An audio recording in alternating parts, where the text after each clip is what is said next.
Literature reflects society, but also the souls of people. How are you guys? I am Alan Alanis, your teaching assistant of this class, and today I will teach the class. And the class will be on literature. So I thank you to Professor Granjan for allowing me to teach today on literature, which refers to work of art made of work. Although the majority of these works of art are written, there are some that were passed on by word of mouth, and I will discuss on that later. But before doing that, I will share you something. I actually have some experience writing books, and I will tell you a little about that. My experience as a writer started in a very strange way. When I was a kid in 4th grade in elementary school, I liked a girl. And I remember that I want to know her more and to have something with her. You know what I mean. So I wrote her a lot of letters of love. And I speak to her and I ask her to be my girl. And she rejected me 1 time, 2 times, 3, 4, 5, 6 times, 7 times, until she fell in love with me. And we had a beautiful relationship. But the strange thing is that by writing her letters, I figured out that my writings had literary potential. And I think, I should write about other issues, not only for my girl, but also about society, about family, the grandfather, the parents, etc. And I started to write poetry. And I decided that I wanted to write a book. And I told to my friends, I have this dream, I would like to be a writer and write a book. And they told me, you are crazy, they bullied me. But you know what? With time, I shut them up because I currently am author of some books. So I wrote my first book, Soñando Verdades, which is, as all my books, in Spanish. There are not translations yet, but I wrote like that my first book, Soñando Verdades, with texts of love and other topics, poetry. And not only that, I continue writing. I wrote another one, Flashback of Moments, and a novel of love, My Eternal Girlfriend. So, and I later on published 2 more about other topics, not literary works, but other topics one is on teamwork and the other is in entrepreneurship, in which I am just co-author. But what I want to say is that I believe in I believe in me, and I do what I wanted. And I found somebody who believed in me, a professor that supported me, and she was my professor in school, and she figured out that I was talented and speak to me. I figured out you write well. And I discussed with her that I wanted to do this book. She know about that, and she told me, I want to support you. So she helped me in 2 ways. She edited with me this book, and we sit together at my home for hours, for months, until we started to do the edit, until we finished to do the editing of the book, and then I publish it, and just I follow my objectives. And in every author has a story. This is a little bit about mine. And as I say before, literature reflects society, but also the soul of people. My writings as writings of other authors project some part of the soul of the author. We project a little bit of ourselves when we write. And now let's pass to our topic on literature. And I will start sharing you a video about what is literature for. Enjoy it. We have a general sense that these sort of places are filled with things that are deeply important. But what exactly is literature good for? Why should we spend our time reading novels or poems when out there big things are going on? Let's have a think about some of the ways that literature benefits us. Of course, it looks like it's wasting time, but literature is ultimately the greatest time saver because it gives us access to a range of emotions and events that it would take you years, decades, millennia to try to experience directly. Literature is the greatest reality simulator, a machine that puts you through infinitely more situations than you could ever directly witness. It lets you, safely, that's crucial, see what it's like to get divorced or kill someone and feel remorseful or chuck in your job and take off to the desert or make a terrible mistake while leading your country. It lets you speed up time in order to see the arc of a life from childhood to old age. It gives you the keys to the palace and to countless bedrooms so you can assess your life in relation to that of others. It introduces you to fascinating people, a Roman general, an 11th century French princess, a Russian upper-class mother just embarking on an affair. It takes you across continents and centuries. Literature cures you of provincialism and, at almost no cost, turns us into citizens of the world. Literature performs the basic magic of showing us what things look like from someone else's point of view. It allows us to consider the consequences of our actions on others in a way we otherwise wouldn't. And it shows us examples of kindly, generous, sympathetic people. Literature typically stands opposed to the dominant value system, the one that rewards money and power. Writers are on the other side. They make us sympathetic to ideas and feelings that are of deep importance, but that can't afford airtime in a commercialized, status-conscious and cynical world. We're weirder than we're allowed to admit. We often can't say what's really on our minds. But in books, we find descriptions of who we genuinely are and what events are actually like, described with an honesty quite different from what ordinary conversation allows for. In the best books, it's as if the writer knows us better than we know ourselves. They find the words to describe the fragile, weird, special experiences of our inner lives. The light on a summer morning, the anxiety we felt at the gathering, the sensations of a first kiss, the envy when a friend told us of their new business, the longing we experienced on the train, looking at the profile of another passenger we never dared to speak to. Writers open our hearts and minds and give us maps to our own selves so that we can travel in them more reliably and with less of a feeling of paranoia and persecution. As the writer Emerson remarked, in the works of great writers, we find our own neglected thoughts. Literature is a corrective to the superficiality and compromises of friendship. Books are our true friends, always to hand, never too busy, giving us unvarnished accounts of what things are really like. All of our lives, one of our greatest fears is of failing, of messing up, of becoming, as the tabloids put it, a loser. Every day, the media takes us into stories of failure. Interestingly, a lot of literature is also about failure.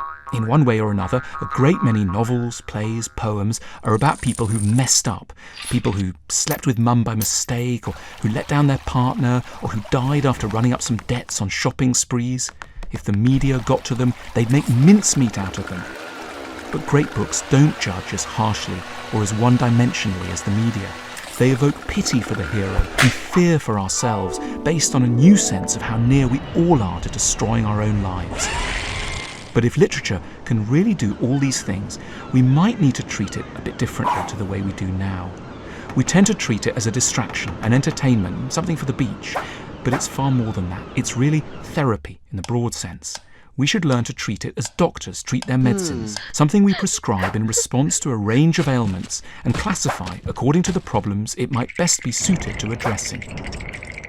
Literature deserves its prestige for one reason above all others, because it's a tool to help us live and die with a little bit more wisdom, goodness, and sanity.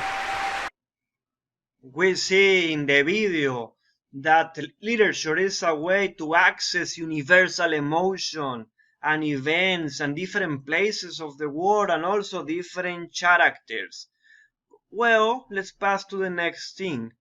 As I mentioned previously, the basic medium of literature is the spoken language, but specifically I told that in the past people used to communicate the literature by orality with communication. You know, literature was spoken and sung aloud in the past, in the very beginning of literature. So Homer's great epics, the Iliad and the Odyssey, may date from 800 before Christ or earliest. That means that this is very antique. They were memorized by poets who sang the epics to entertain. So by the voice they communicate. They sang the these ideas in the books. You know, literature, like music, dance, and films and drama, is a serial art. What is this? That to perceive it, we need to be conscious of what is happening in the world in present times and in the time of the written work. And it's important to know what happened in the past and to anticipate what is to come in the context of each story or poem or means of literature. So most lyric poetry was intended to be spoken aloud, and there is a poem that invites recitation. That is Jones Masfield 1902 poem Cargoes. The book says that few poems invite recitation more than this one, and I will share a video of somebody interpreting this poem. Enjoy.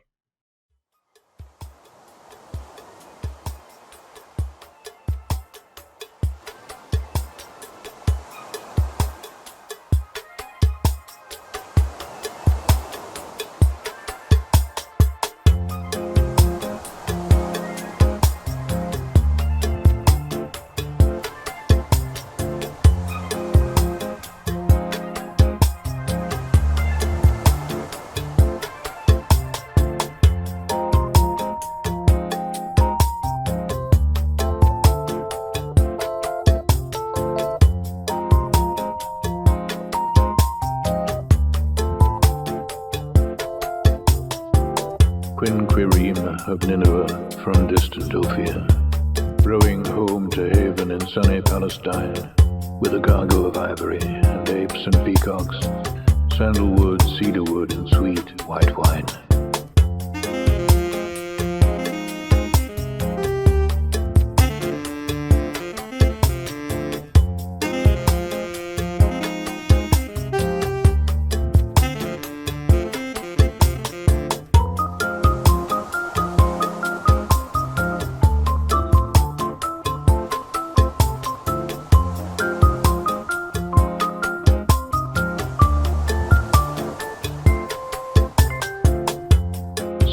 Spanish galleon coming from the isthmus, dipping through the tropics by the palm green shores, with a cargo of diamonds, emeralds, amethysts, topazes and cinnamon, and gold moidores.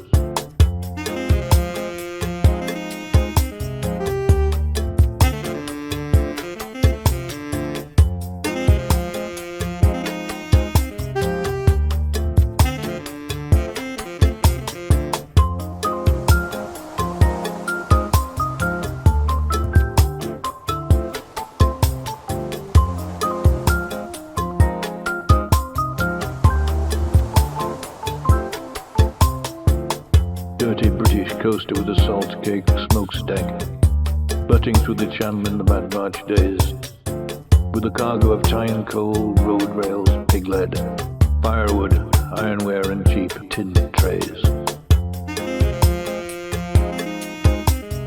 Cheap tin trays.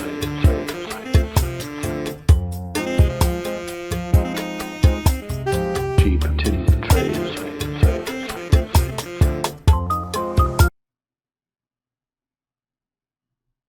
This poem is in the book by John Masfield.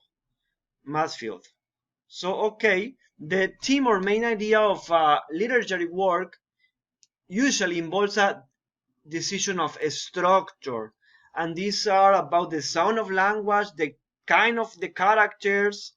For example, in the Quixote we have Sancho Panza, the Quixote, the events that happen in which the Quixote is getting crazy, and the setting that is happening, and this is compared to the section regarding the materials, size, shapes, and landscape in architecture. Is kind of something similar, these elements in literature than in architecture.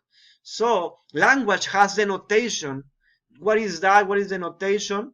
A literal level where words mean something exactly. So if I say an expression, this means what exactly I say. That is the notation. And connotation is a subtler letters in which words more mean that they obviously they obviously say. For example, we can you know that a friend who says one thing but you know they are referring to something else.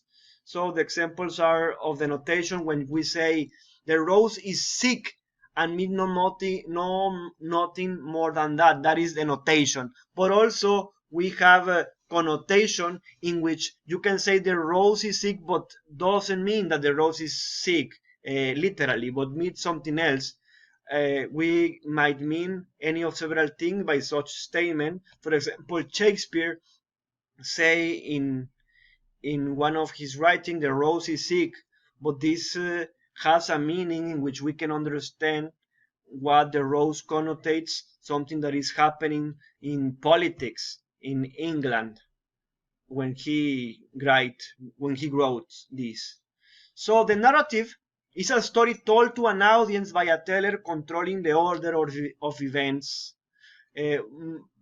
using emphasis to those events.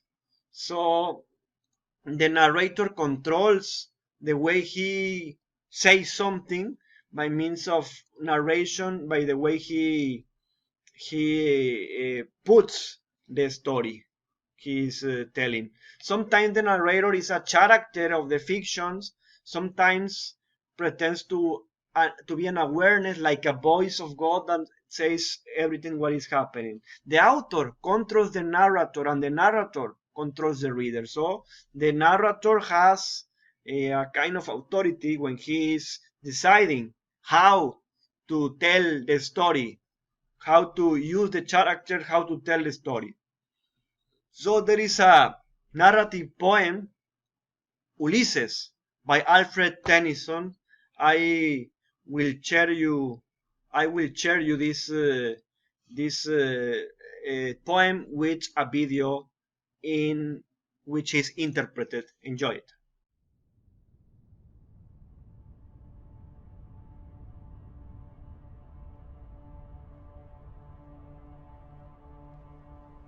Old age hath yet his honour and his toil. Death closes all, but something the end, some work of noble note may yet be done, not unbecoming men that strove with gods. The lights begin to twinkle from the rocks.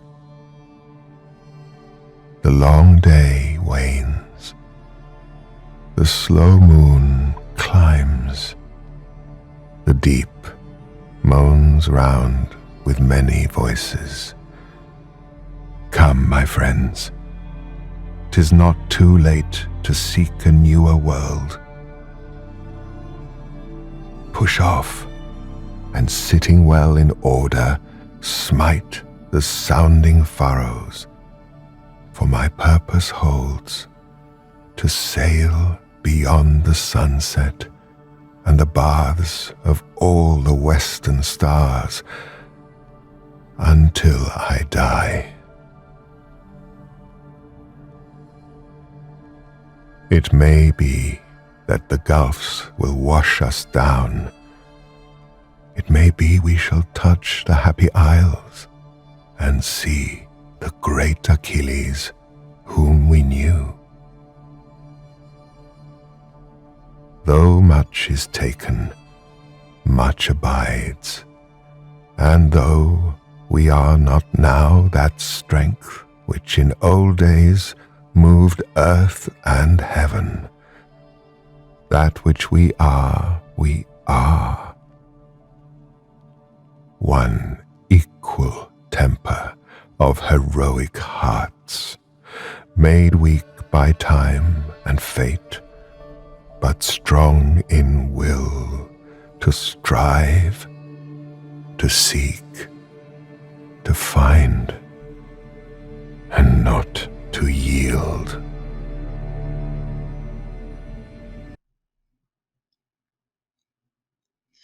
Okay, the narrator of Ulysses is the hero of Homer's Odyssey, who is Ulysses. This is the narrative, so this a narrative poem, this one. And for Ulysses, the question is whether he can find a way to make a life worth living. That's what the poem wants to mean. So an episodic narrative is one of the oldest kind of literature, embodied by epics such as Homer's Odyssey, centering in the adventures of Odysseus. The protagonist keeps things together, and sometimes the protagonist is different person from one episode to the next. So the episodic narrative have a different episode each time, presenting a different story in which the protagonist can be another person. So these are examples of episodic narrative. We have the novel Moll Flanders by Daniel Defoe, Tom Jones by Henry Fielding, The Adventures of Augie March, Saul Bellow, and Don Quixote by Miguel de Cervantes, written a long ago. Those are examples of episodic narrative novels. So the organic narrative unifies both events in narrative and the nature of the character or characters in it.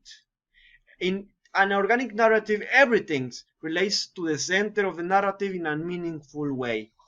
There is a consistent story that is not breaking into separate narratives, so differently than the other one, the episodic narrative. Well, here is just one episode. So in quest narrative, another kind of narrative, in kind of novel, we can say, the protagonist is in an adventure. It's the plot in which almost every adventure story or also adventure film is written. And we have examples of quest narrative. Well, we will pass to examples after this. The quest inspires our imagination and sustains of attention is a characteristic of the quest narrative.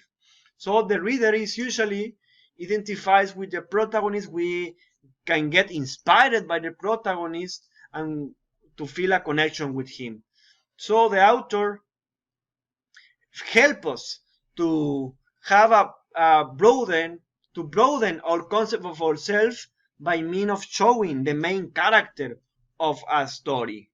So quest narratives are novels like this: Moby Dick by Herman Melville, The Adventures of Huckleberry Finn by Mark Twain, The Castle by Franz Kafka, and The Stranger by Albert Camus, who is also a great philosopher. And about the quest narrative novels, I can share you that The Adventures of Huckleberry Finn is a quest adventures novel by excellence. The quest narrative is central to American culture. This book, one of the most important examples of quest narrative in the US. The lyric usually is a poem that primarily reveals a limited but deep feeling about something or event. The lyric is often associated with the feeling of the poet. I want to share you a poem I like a lot. It's a poem by the Chilean Pablo Neruda. He is winner of the Nobel Prize for Literature, and I read it by first time obviously in Spanish, but I want to share to you this beautiful poem that I really like, and I hope you like it. And if you like it, you can dedicate this poem to your girlfriend, or maybe your boyfriend if you are a girl, or maybe if you are whatever. You can dedicate to a man, a woman, whatever. So I hope you like this beautiful poem by Pablo Neruda. In Spanish, it says, me gustas cuando callas, porque estás como ausente. In English, I like you when you are quiet. So, enjoy it. I hope you like it.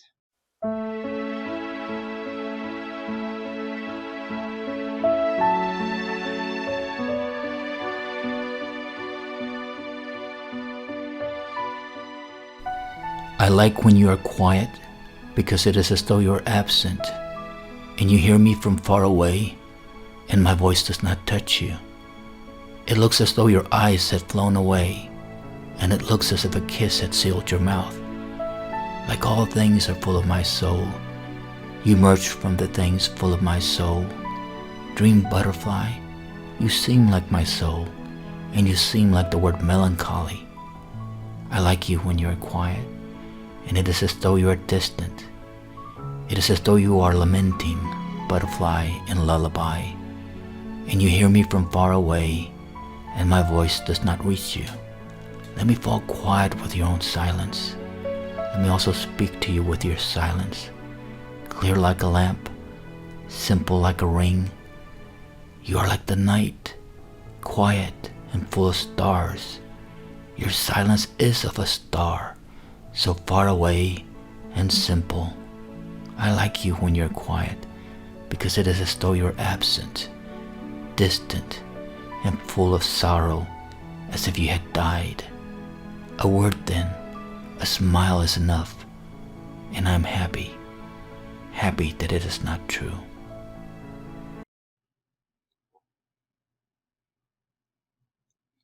Okay, let's pass to the next thing.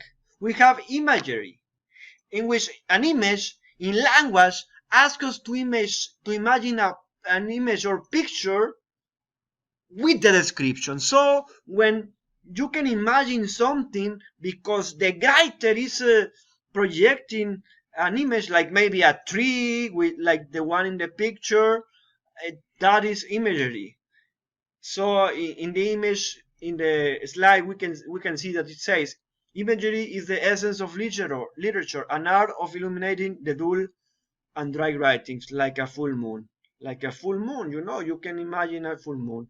So a literary image harks to our own experience of sight, sound, taste, smell, and touch. All our senses are evoked by means of descriptions that uses the author of a text. Let's pass to the next thing, a metaphor. Metaphor, it's a kind of a comparison, a contrast, which helps writer to intensify language. A metaphor, as I say, is a comparison, and it's to heighten our perception of things that are compared.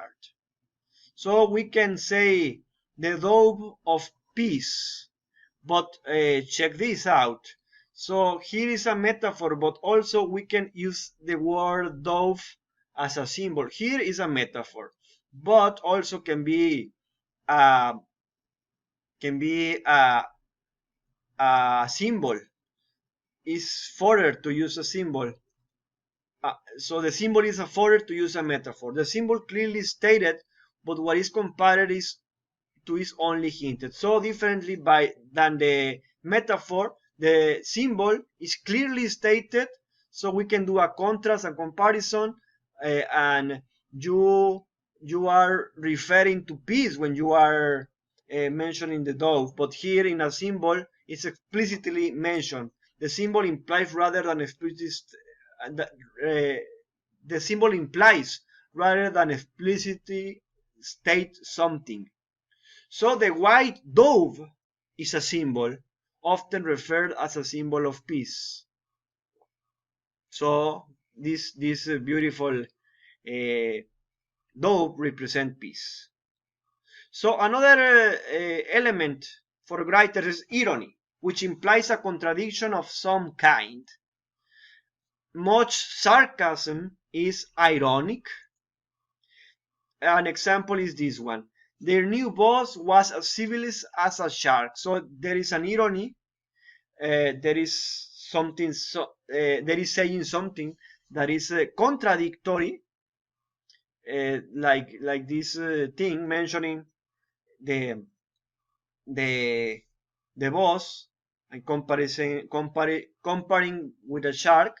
So it's kind of offensive, and it's a way to use irony with a contradiction of some kind. Another example, in the picture you can say the blind leading the blind. So it's ironic, it's contradictory, and it's an element to show stronger your language by means of gripe. So let's go to the next element that writers use, which is diction, which refers to the choice of words.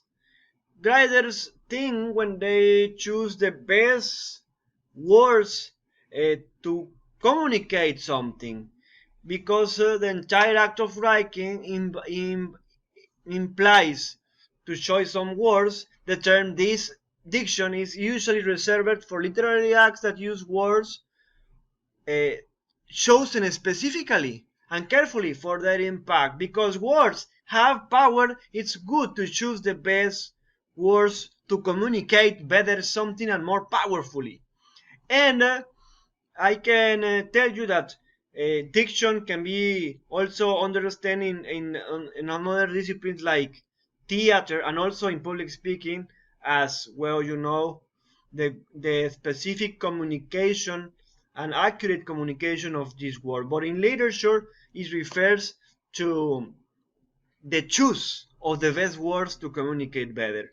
So many kind of dictions are available for the writer, from the casual conversation to the archaic and formal. Every author is sensitive to issues of diction. The usage of these elements, image, metaphor, symbol, and diction, as well as other details, determine how we take up the content of a work of literature. Later on, you will be requested at the end of this class to use image, metaphor, symbols, and diction to write something, so you can review the concepts just mentioned before, which are image, metaphor, symbol, and diction. Okay. We are experiencing a very interesting time.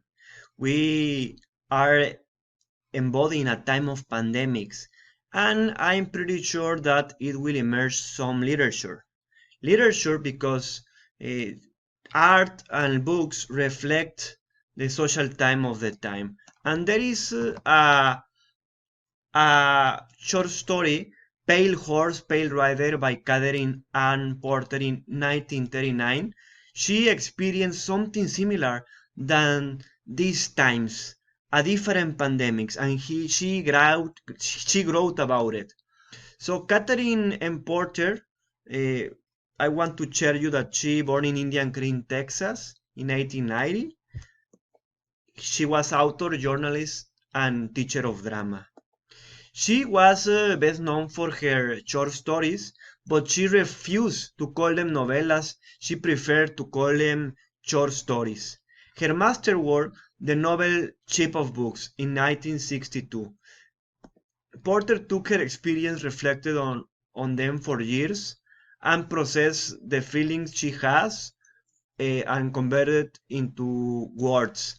And Porter's short story, Pale Horse, Pale Rider, was about her experience having the Spanish flu in 1919 during the World War I, and she wrote it years later.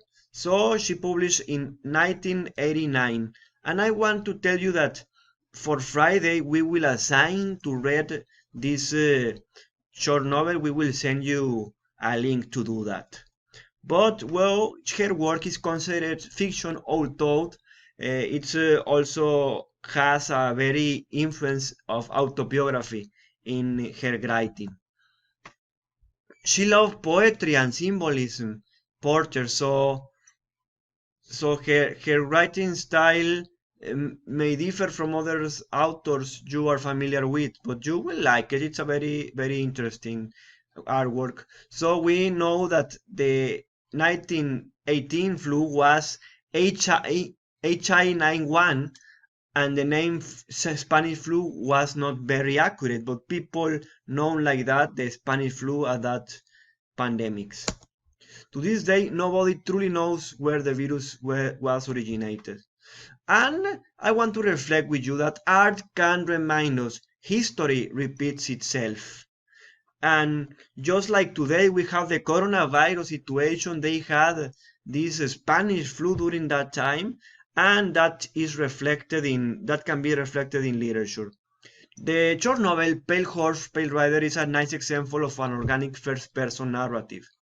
So to have more context of this short story that you will read on Friday, we will provide you a documentary of 51 minutes, a PBS documentary about this influenza that take place in 1918. And I would like to share you that today I will assign the class activity number 1. It's worth 5 points for Monday 71 by 11:59 via e-learning. So let me explain you this activity. This activity has 2 parts. Each part will be 2.5 points. And let me explain you part 2 of the activity. You will write a short essays in 5 paragraphs. Please explore the use of imagery, metaphor, and symbolism in Katherine Anne Porter's short novel Pale Horse, Pale Rider. So you will check this presentation. You will review maybe your book or the presentation, the concepts imagery, metaphor, and symbolism, and you will explore them in the short story, writing how did the author use these concepts. After, you will consider how does the use of these elements help you feel Miranda's delirium. You need to read this story. You will get the link, and specifically you will work on it. You will have all the Friday class to do that. So you also need to consider how does these elements make it possible to relate to Miranda's world. And finally, what are the themes in this short story? The larger underlying message the short novel explores. So you need to consider that in 5 paragraphs, and this will has a worth of 2.5 points. And the part 2 of the assignment you will have for class activity number 1 is the following. You will choose, you can write 1-page letter or poem using 2 of these elements that we studied today: images, metaphor, symbol, irony, and diction. Remember to use these concepts, and you pick, or you write a letter or you write a poem. So it will be a literary letter, which means that you will write it artistically. And after exploring, after finishing, explain briefly your poem or literary letter. Consider in your explanation how did you use at least 2 of these elements: images, metaphor, symbol, irony, or diction in your poem or in your literary letter. So do your best and good luck with this. I want to say goodbye today to you. Well, not yet to goodbye. First, I want to share 5 recommendations to write your poem or literary letter. The first recommendation to write your poem or your letter is the following. The first recommendation: think for whom you write. Think that you are a professional writer, and think in your readers. How old are them? How they are? How are their experiences in life? How is their life? Who are the potential readers of what you write? Because writers need to think in the people who will read their writings. In this case, the poem or the letter. It's a literary letter, which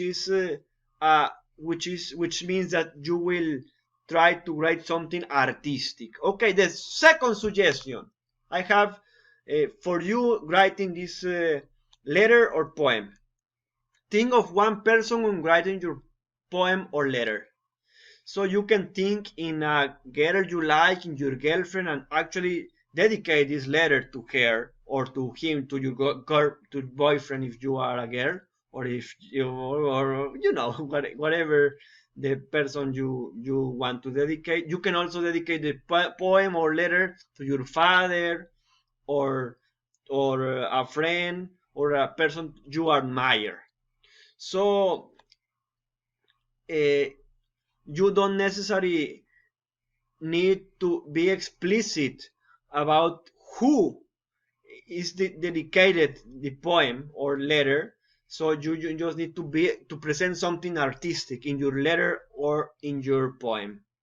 Number 3, consider what thoughts or emotions you want to evoke in your reader. You want your reader to feel sad, to feel happy. Okay, you think that when you communicate. If you want to write a poem to a girl and you want her to feel loved, maybe you would like to write her beautiful things about her, about their soul, whatever, and think what emotions do you want to evoke. Happiness, sadness. If you want to write a poem very sad, you can do it also, and project emotions when you write. Number 4, use the elements I mentioned during this presentation. Use metaphors, symbols, irony, and also use the diction. Think in the uses of your words. And number 5, believe in yourself. You can write something very good if you try. So I believe in yourself. I believe in you, and you need to believe in yourself. I want to say you goodbye with a fragment of a movie, Midnight in Paris, a reflection of this character who meets the Nobel Prize of Literature, Ernest Hemingway, and he asks him to read a novel by himself. And check out what Mr. Hemingway tells to this author. What are you writing? Novel. About what? It's about a man who works in a nostalgia shop. What the hell is a nostalgia shop? You know, a place where they sell old things, memorabilia. And does that sound terrible? No subject is terrible if the story is true, if the prose is clean and honest, and if it affirms courage and grace under pressure. You know, can I ask you the biggest favor in the world? No. What is it? Would you read it? Your novel. Yeah, it's like 400 pages long, and I'm just looking just for, you know, just an opinion. My opinion is I hate it. I mean, you haven't even read it. If it's bad, I'll hate it because I hate bad writing. If it's good, I'll be envious and hate it all the more. You don't want the opinion of another writer. Yeah, it's just, you know what it is? It's just, I'm having a hard time, you know, trusting somebody to evaluate it. Writers are competitive. I'm not going to be competitive with you. You're too self-effacing. It's not manly. If you're a writer, declare yourself the best writer. But you're not as long as I'm around, unless you want to put the gloves on and settle it. No, I don't. After showing you this fragment of this movie that is beautiful and I highly recommend you, I want you to share a reflection. If you are a potential writer or artist, work in your talent, improve it, write every day or paint or whatever you like. And if you are not an artist, if you are not interested in art, you probably have a deep desire in your heart. And it's, I think it's our responsibility as professor not only to share you technical things and theory, but also to try to do our best to make you better people. So I want you to be a better person. I want you to defend your art if you are an artist, defend your dreams if you have an objective in your life. And as in the movies mentioned, some other artists could reject your art not because it's not good, just because you are competent for them. So do your best with your life, do your best with also with the projects, with the activity 1 that I assigned you, and it was an honor to be part of your education today. Remember that literature is an art, it's a way to transform the world. And literature and art is important in your life. So be a person who appreciates literature, appreciates art, and also be a person who made your life like a novel, like a work of literature, like a work of art. I wish you the best. Have a nice day.